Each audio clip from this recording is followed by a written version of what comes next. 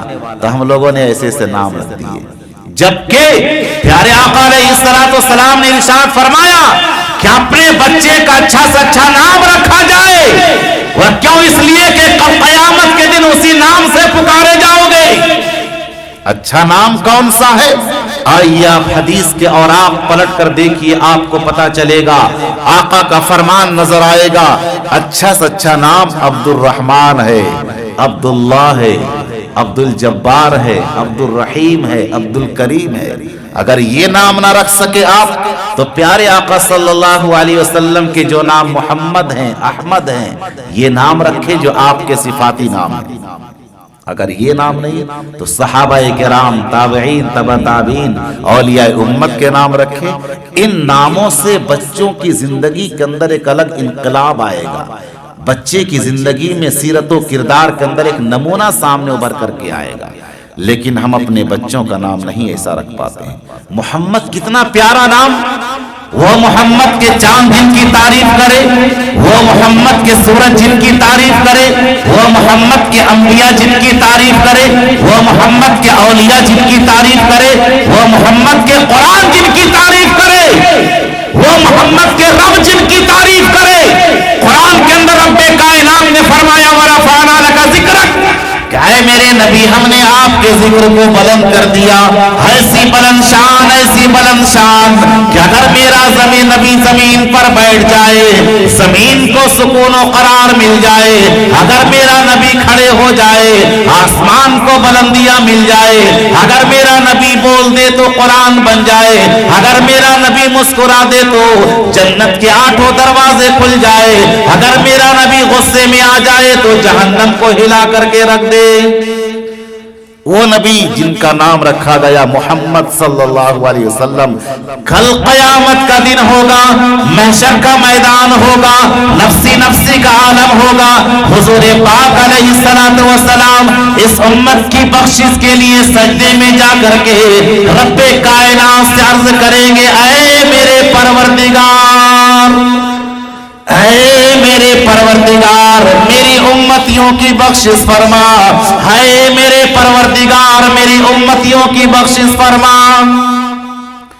خوب دعائیں کریں گے، اس وقت اللہ جل شانہ فرمائیں گے ارفع راسک یا محمد صلی اللہ علیہ وسلم، اے محمد صلی اللہ علیہ وسلم آپ اپنے سر کو سجدے سے اٹھا ڈالیے، آپ اپنے سر کو سجدے سے اٹھا ڈالیے، آپ کے پیچھے پیچھے آپ کے امتی بھی سجدے میں ہوں گے، جبکہ پیارے آقا علیہ الصلوۃ والسلام اللہ کے دربار میں دعا کریں گے، اے میرے پروردگار میرے امتیوں کی بخشش فرما دے۔